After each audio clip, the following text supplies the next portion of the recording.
Testing.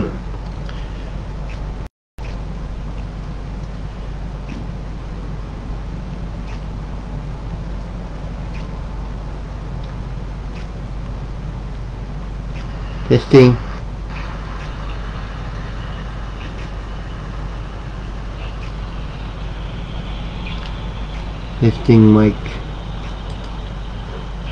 Testing.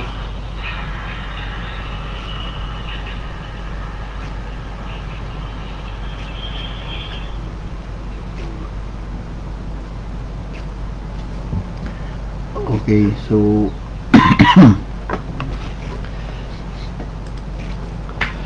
nakikita nyo dyan, purihin ang Panginoong Jesus, ang aming Ama, Yeshua Hanasri Bimelek Heyodim. Again, this is Arman De Castro, ventilador.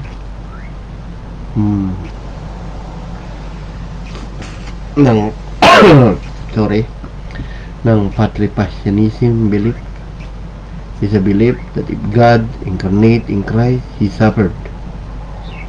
He's the only one true God. He's the only one God. Wala siyang amnesia para makalimutan niya kung siya'y tao eh hindi siya napatay. At alam ni Kristo nung siya'y tao. Jesus knew when he is a man, He knew that He is the Father. That's why He keep on telling, I am the Father of one. Abraham saw me. Before Abraham, I am.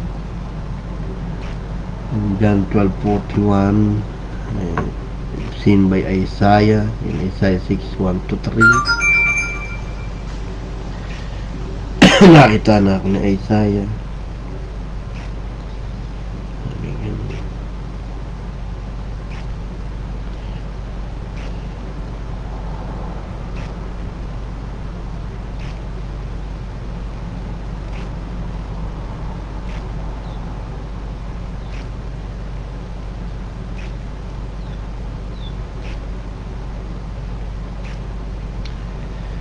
Okay, so as you can see in our screen, how can be Jesus is a prophet?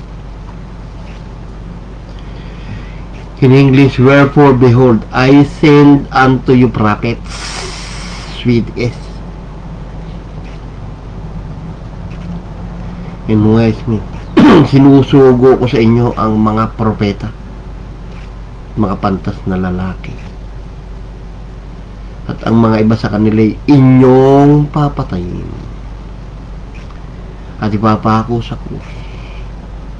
At ang mga iba sa kanila inyong hahampasin sa inyong mga sinagoga at sila inyong pag-uusigin sa bayan-bayan. Kaya si Paul, sinugo ni Kristo, nagpaprapisi rin si Paul. Pag alis niya, darating niya mga lobo. Natupad. Naglagay ng apostol sa kanilang likod. Okay? So, another one, paano nangyari na I send you prophets? Isa yung prophet.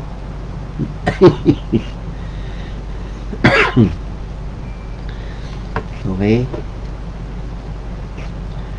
So, the other one in 1 Peter 1:10-11, of which salvation the prophets have inquired and searched diligently, who prophesied of the grace that should come unto you. Tungkol sa pagkaligtas na ito'y nagsikap at nagsiyasat na mabuti mga propeta sa Old Testament na nagsipang hulat tungkol sa biyang dating sa inyo. Searching what or what manner of time the Spirit of Christ which was in them. Siniyasat ang kaulugahan ng mga hula. Kung ano, kailang pa na tinuro ang Espiritu ni Kristo na sumasa kanila.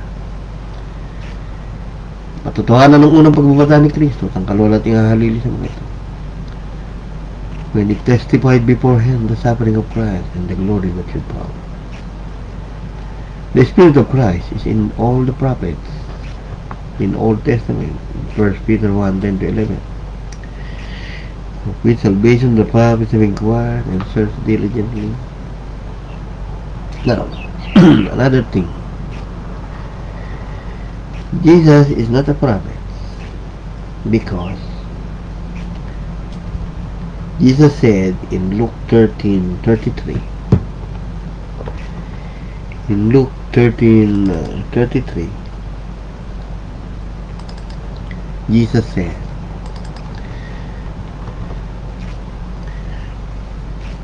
"Ngayon may kailangan ako yumaon sa aking lakad, ngayon at bukas sa makalawa, sapagkat di mangyayari ang isang propeta ay mamatay sa labas ng Jerusalem." So merong lungsod doon eh. "Nevertheless, I must walk today and tomorrow and the day following, for it cannot be the prophet perish out of Jerusalem." No? So, may lungsod ng Jerusalem doon. Sabi dito, sa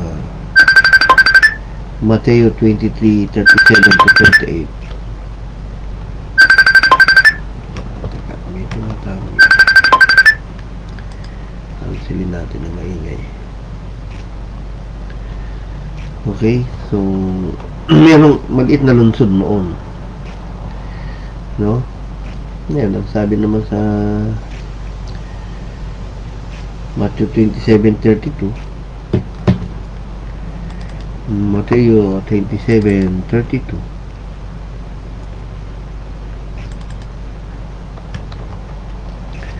paglabas nila ay kanilang nasa lubong isang taong taga-Sirin.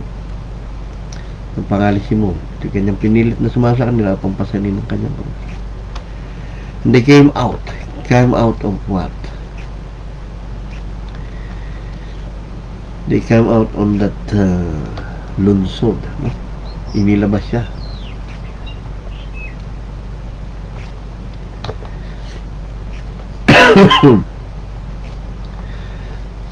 Tinatawag na lungsod. So, lumabas siya sa lungsod na yun. No? Kaya hindi propeta si Jesus. Naglabas nila kanilang nasa lubong. Ang taong taga-Sirin ng pangalan Simon. So, merong tinuturing na lungsod noon na maliit. Ngayon, so maliwanag ang sinasabi sa Mateo 23:34, "I send you prophets." Remember that. Only God send prophets. And in 1 Peter 1:10-11, clearly said that all the prophets who prophesied in the Old Testament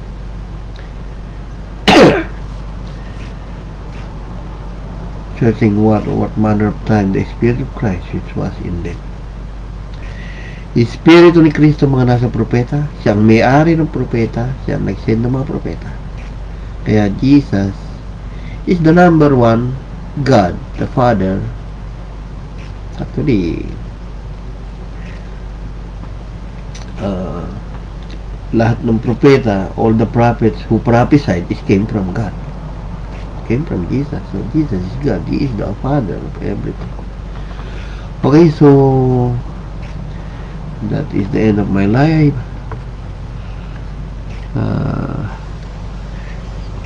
Maliwanag na maliwanag yan, ano? I send you prophets. Ha? Kaya nga nakakatuwa yung mga tao, hindi nakikinig. Diyos lang ang nagsisend ng prophets. Ayan, no? Laki-laki niya, no? No? Ilaki nga natin. Single lang. Ayan na. "Wherefore, behold, I send you prophets." Kahit na ito, sinusugo ko sa inyo ang mga propeta. Grabe. Kaya nga sabi sa Joel 2:28-32, makinig ka, Si JC Baracheta. Ano daw kalokohan yung maling aral na naman to, sabi. Hindi daw kasi nag-aral si JC. Shout out kay JC Boy. Isang Trinitarian na naligaw sa 3 espiritong palaka. Review ka, Brother JC Baracheta. So, maliwanag, no? Na sinabi kasi sa Joel 2:28 to 32. Mangyari pagkatapos na ibubuhos ko ang aking espiritu sa lahat ng laman, sabi ni Jesus. Ang inyong mga anak na lalaki at babae manghuhula. So they are become like prophets. Okay? And it shall come to pass afterward that I will pour out my spirit. Sa mga lingkod na lalaki at babae na may bubuhos ko ang araw ng aking espiritu. My spirit, and also upon the servant, upon the hand, and those that I will pour out my spirit. My spirit. Okay? And it said that, sabi dyan, ibubuhos ko, I will pour out my spirit. So there is I, and there is my, who own the spirit. Okay? Merong may-ari ng espiritu. No? Teka mo, may nagtetext na. Wala nung nagtetext ha. Wala, okay. So, ang sabi dyan, I will pour out my spirit. I will pour out my spirit. Who is I? And what is my? And I will show wonders in the heaven, in the earth, blood and fire, and pillars of His book. Pakisundan na lang ng mga kapatid na Tagalog, ano? Aking mga kapwa Pilipino nasa taas. Medyo nilagyan ko ng English-Tagalog para naman matuto rin yung mga Inglesero at Inglesero at mga kapatid dyan. Ang araw magiging kadiliman. No? It shall be turned into darkness. Now, in Joel 2:32, at mangyayari ang sinong tumatawag sa pangalan ng Panginoon ay maliligtas. And it shall come to pass that whosoever shall call the name of the Lord shall be delivered, for in Mount Zion and Jerusalem shall be deliverance, the Lord hath said, and the remnant from the Lord shall come. Ang tumatawag sa pangalan ng Panginoon maliligtas. Okay, everybody listen. This is a prophecy. This is a prophecy of Prophet Joel. Okay? And when in the New Testament it was fulfilled. So it was fulfilled in Acts 2 during the Pentecost. Okay? And when they during Pentecost, and suddenly there came a sound and they speak in their language, no? Okay? Then they say that you read Acts 1 to say Acts 1 to 16, and you will see those are Galilean. Why they are speaking in our language. See? And how here we every man in our own tongue where we born. No? So, yun, these are the language fashioned made these Elamites, Mesopotamia, and Asia, blah blah blah. Phrygia, Pamphylia, Libya. Okay? So read it carefully. Then in 11 there is a Crete, Arabians, language, you know. Then, all of them will amaze. Namangha sila at nagtaka kung ano mga kahulugan nito. But others are mocking that they are telling that they are drunk. Lasing daw sila Pedro. Ngunit, sinabi diyan mahalaga sa 16. Nung matupad daw yung alas 3 pa lang daw ng hapon, it's only for these are not drunken, I supposing it, but the 3rd hour of the day. So, ngayon, sa oras ng ikatlo ng lamang ng araw. So, ibig sabihin, alas 9 yan ng umaga. 3rd hour of the day. No? Alas 9 ng umaga yan. No? Ngayon, nangyari, Ang first hour kasi ng Hebrews, alas 6. So, pag third, alas 9. Ngayon, natapat ito yung sinalita sa pamagitan ng Propeta Joel. But this is what which was spoken by Prophet Joel. So, this prophecy has been fulfilled. The prophecy of Prophet Joel has been fulfilled in the Pentecost. That Jesus poured His Spirit in every human being. I will pour out the Spirit. That's why Jesus ang pangalan ng Holy Spirit. Kasi hirap yung lagi nyo siyang kasama, nahihipo, nakikita. Kaya sabi niya, pag dating ng Holy Spirit na yun, bigla siyang kakalat sa lahat ng bansa. Hindi nyo na ako makikita, pero babalik ako. So yun ang nangyari. No? So katuparan pala yung hula. Ngayon, ang sabi rin sa Joel 2:32, lahat ng tumatawag sa pangalan pa nung maliligtas. Sa Acts 2:17, 18, 19, yan. Ikinapi-paste lang yung Joel dyan. Yan din yung laman. No? Yan din yun. Papakita ng kababalaghan, sabi. Magiging kadiliman yung araw. Yung Joel 2:32, mangyari ang sino tumatawag sa pangalan pa nung maliligtas. So, sa pangalan lang ni Jesus, maliligtas kayo. Nawa nyo. Yung Acts 2:21, pangalan na ni Jesus ngayon yan eh. Dahil yung sa Joel, pangalan lang nung Jehovah at Yahweh invento nila, na Diyos nila. Kung nilagyan ng A-E-I-O-U, no? Hindi naman yung totoong pangalan eh. Sa Joel 2:32, ang sabi dyan, mangyari ang sinong tumatag sa pangalan paano maliligtas.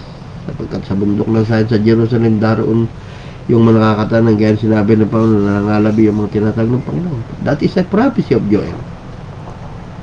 So, natupad, Joel 2:32 in Acts 2:16 to 21. So, in 21, tumatag sa pangalan ng Panginoong Jesucristo na yan. Ano? Ay maliligtas. Ganyang katindi ang Biblia. It is a prophetic book. No? Kaya nga sinabi doon sa Acts 4:12. Sa Acts 4:12. Hindi mo iba walang kaligtasan sapagkat walang ibang pangalan. Sinong lang langit na binigay sa mga tao sapat na kaliligtas. Neither their salvation in the other, for this none other name under heaven giving among men. Whereby we must be saved. Oh, see? Jesus is not a prophet. He owned all the prophets. In Matthew 23:24, Matthew 23:34. Behold, I send unto you prophets. Tagalog, narito, sinusugo ko sa inyo ang mga propeta. Kaya nga nung namatay si Kristo sa Mateo G, sabi niya, uusigin kayo dahil sa akin. Ayan, dahampasin kayo, dadalhin sinagoga. Totoo yun. Anong sabi sa Mateo G? Ha? Sabi niya, 16. Narito sinusugo ko kayong gaya ng mga tupa sa gitna ng lobo. Behold, I send you forth as sheep in the midst of wolves. Jesus still alive here, and he is prophesying that when he was gone, when he died, kung namatay na siya, when Jesus died, this is what will happen in all their apostles. See? Ito mangyayari, sabi niya, pag namatay na ako, mag-ingat kayo sa tao. Sapagkat kayo, ibibigay ng Sanhedrin, kaya hampasin sa kanilang mga sinagoga. But beware of men, for they will deliver you up to the council. At dadalhin sa harap ng Gobernador Felix, kila Haring Agripa, dahil sa akin, pagpapatuloy sa mga hintil. And you shall brought before Governor Felix and King Agrippa for my sake.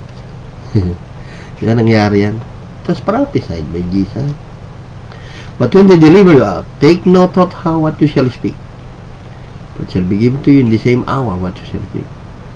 Huwag na kayo matakot. At inuusig na kayo dahil sa akin. You see? Inuusig na kayo dahil sa akin. Ha? Sabi niya dyan. Uusigin kayo dahil sa akin. Sinabi niya, no? For a testimony against them. For my sake. Sabi niya. And you shall be brought before governor and king for my sake. Kaya dahil sa harap ng gobernador mga hari. Dahil sa akin. Dahil sa kanya lang. Wala namang iba. Pag dinala naman kayo, when they deliver you up, no, take no thought how what you shall speak. Huwag daw kayo mag-alala kung anong sasabihin nyo. Sino magkakalob nung sasabihin? Patay na siya. Si Father, sabi sa 20. Hindi kayo magsasalita. Hindi spirit ng inyong ama, siya yung magsasalita. Si Jesus yung Father. Nawa niya? Kaya nasabi rin doon sa John 16 eh. Patayin kayo eh. Sabi diyan. Sa John 16, 1 yata eh. Ang mga bagay na yung aking sinitla sa inyo po kayo huwag maantiso. This thing I have spoken to you that should not be offended. Ipalalayasin nila sinagoga. Heretic. Okay?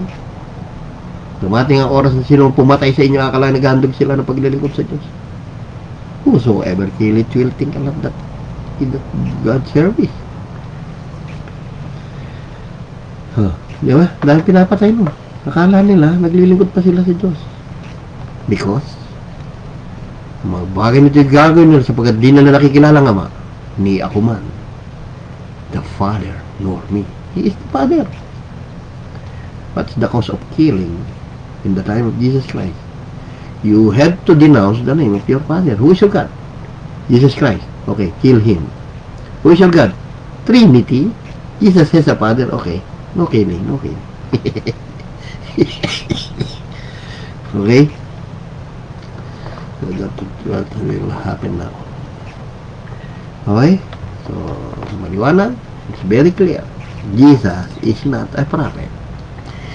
He is the one, the sender of the prophet. In 1 Peter 1, 10 to 11. In salvation the prophets inquire, search diligently, prophets great that will come unto you, searching of what the time, the Spirit of Christ. Ang mga nasa propeta sa OT, Espiritu na ni Kristo. Okay? At inamin niya ulit sa Matthew 23:34. I send you prophets. I send you prophets. Who sent prophets? God. Finished. Done.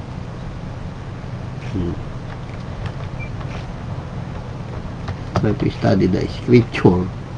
Jesus said in John 5:39. Jesus said in John 5:39. It's very, very clear. Search the scriptures. For in them you think you have eternal life. And they are they which testify of me. Not three person, not Father and Son, but me. Saliksikin niyo yung kasulat at yan na yung nagpapatuto lang sa akin. And once you are in Jesus Christ already, that's what Paul said in Galatians 23:34, Galatians 3. But before faith came, we were kept under the law, shut up unto the faith which should afterwards be revealed.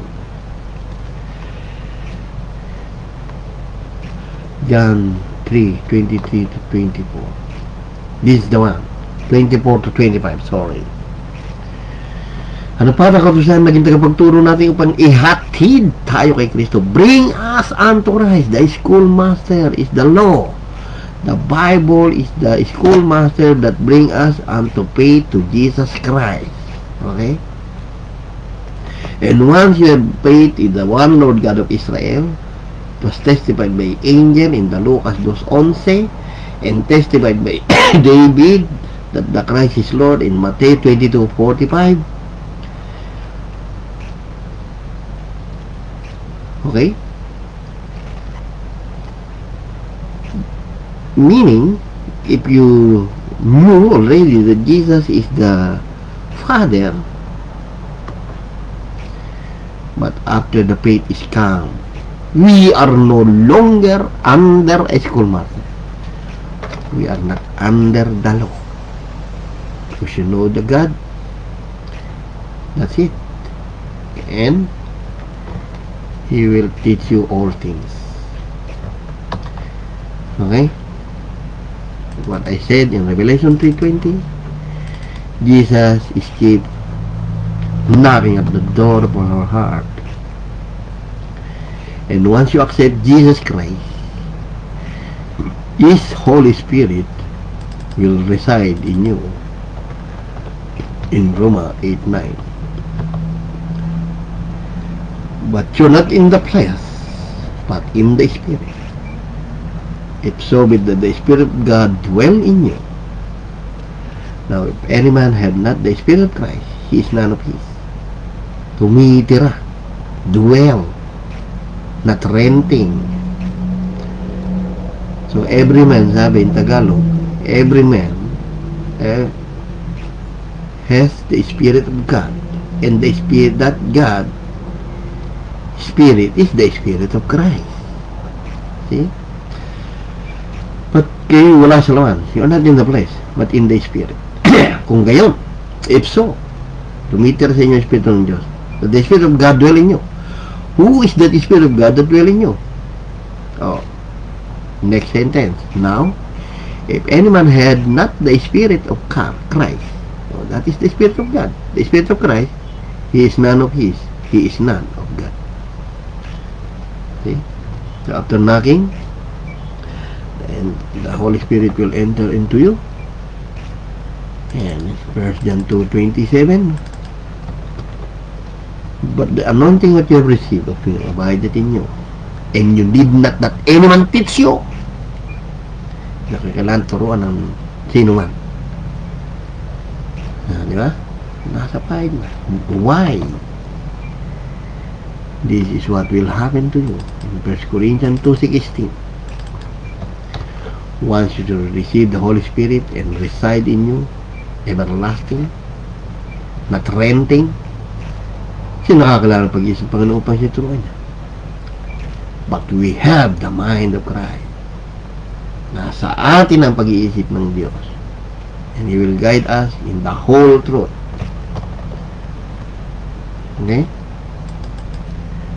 That is what the Spirit said in John 13. John 6:13-14.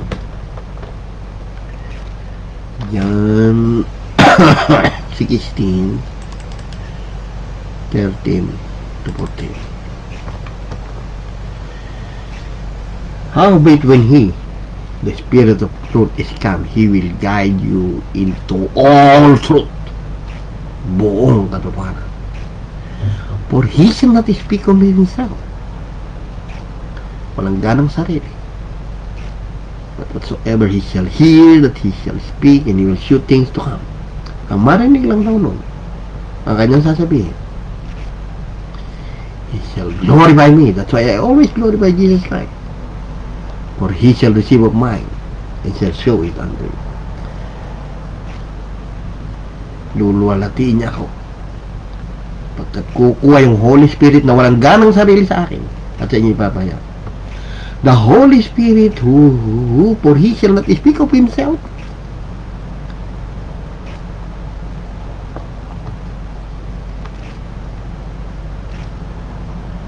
He shall glorify me, for He shall receive of mine, and shall show it unto you. So every Spirit of God, every Spirit of Jesus Christ, na ibinigay sa tao, but received by man, He shall glorify Jesus Christ. Dahil sa Kanya manggagaling ang inyong ipinahayag. Ganun yun. Okay? And said in John 16:7, nevertheless, I tell you the truth. If it is expedient for you that I go away, for I go not away, the Comforter will not come into you. But if I depart, I will send Him unto you. I will send Him unto you. He is the sender of the Holy Spirit. Susuguin ko sa inyo ang Holy Spirit. He is the sender of the Holy Spirit na walang ganang sarili. The Holy Spirit shall not speak of himself, but whatsoever he shall hear to whom? That he shall speak. He shall hear to Jesus Christ. Then he shall glorify me, for he shall receive of mine, and shall show it unto me.